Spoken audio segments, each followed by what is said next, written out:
Welcome everyone, Natalie here. I'm here to share with you why I do what I do. Why am I a speaker? Why am I a writer? Why do I care about inspiring other people? Well, the answer is that what I care most about is inspiring people to be real, to live authentically, to live their purpose, to do what they came here to do. So I'm going to rewind and kind of tell you where it all started. Well, when I was a young teenager, I used to go on my little tangents on my soapbox about how I would rather live in a cardboard box than to go through the motions that most adults do, which is to go to school and get good grades, to go to college, to get a good job, to keep it for the rest of your life, and then wait until you're 65, retire, statistically die within about 5 years, and usually live in poverty when you get to that point. So I was just so not into it. I was never sold on the American dream. It made me gag thinking about living the status quo. It just didn't do anything for me. But of course, by the time I was done high school, I tried to fit in the box. And I did go to college, although I refused to pick a major. It took me a really long time. I'll get back to that later. I went into my adult life repeating the patterns of my childhood, repeating what everybody in my life did, which is what everybody does. So I know I'm not alone on that. But what happened was the life I was living was not mine. And so by the time I was 24, I would be absolutely exhausted by 7 p.m. I'd get home at the end of the day and I would be running around trying to cook and clean, knowing that if I sat down on the couch, I wasn't going to be able to get back up. And I remember this specific day that I woke up in the morning and my alarm went off and I rolled over to hit snooze probably for the 4th time. And I just remember having this feeling of animosity for the alarm and thinking, if I had to kill someone or do something else extreme so that I never had to have that alarm go off again, I would think about it. And it was not a good place to be. And the triggering point for me to know that I had to change my life was I was sitting at a traffic light in my car and I was just exhausted and I was thinking to myself, I wonder how long this light is. I wonder if it's enough time that I could just sit here with my eyes closed for a minute. And I just felt terrible. And I remember looking around at the other cars and realizing that most of the people driving them were probably twice my age and none of them looked exhausted. And it was the first time I really realized it wasn't normal to feel that way.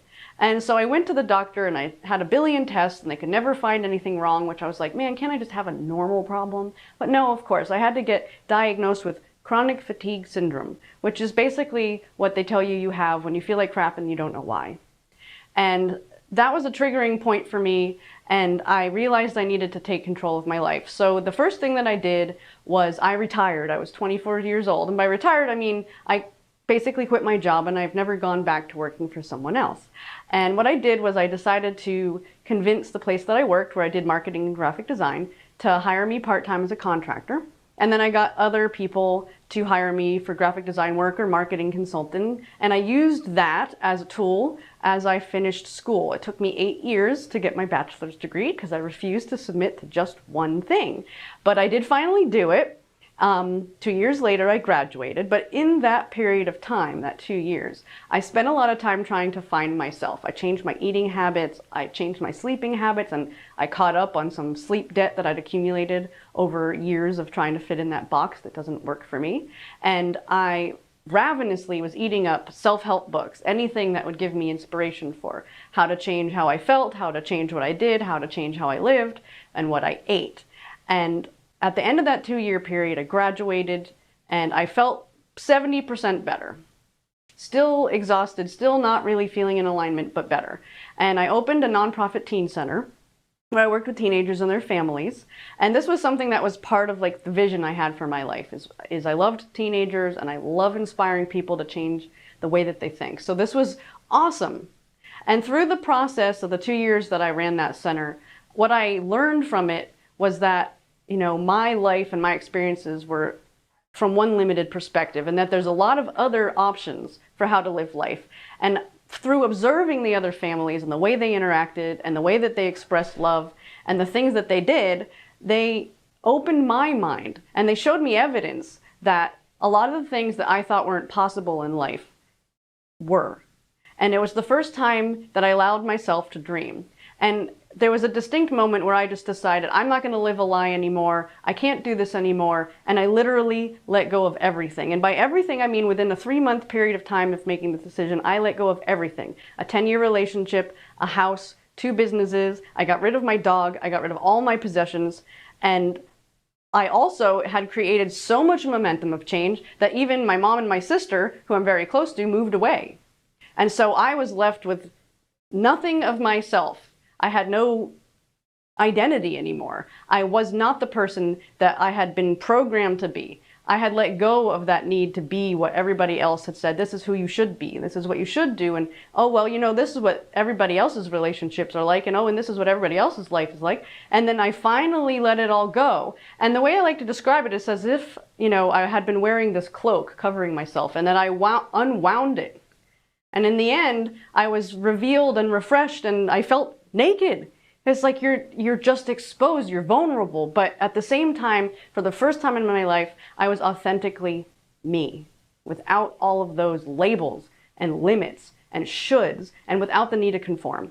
And so for a year, I was sort of on sabbatical while I was developing my coaching business. And it took a lot of emotional processing to make it through that transition, because it's really hard to let go of who you thought you were.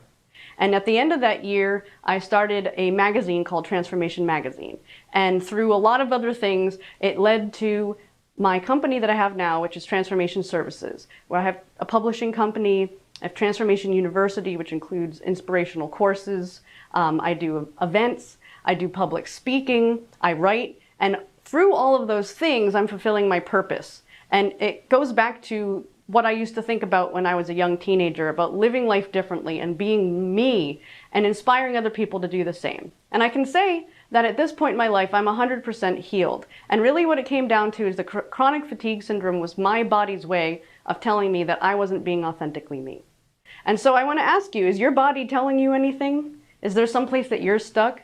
Is there some place that you're holding yourself back? And if there is, I invite you to join me on a path of transformation and to start exploring and to open up those doors and to be willing to change your perspective. Because in the end, by embracing who you really are, that's how you're going to reach your potential. And that's what it's all about. And that's why I do what I do. So thank you for joining me. And I look forward to having you in a program or a presentation, or to have you reading some of my articles, or in any way that I can share resources with you. Thank you.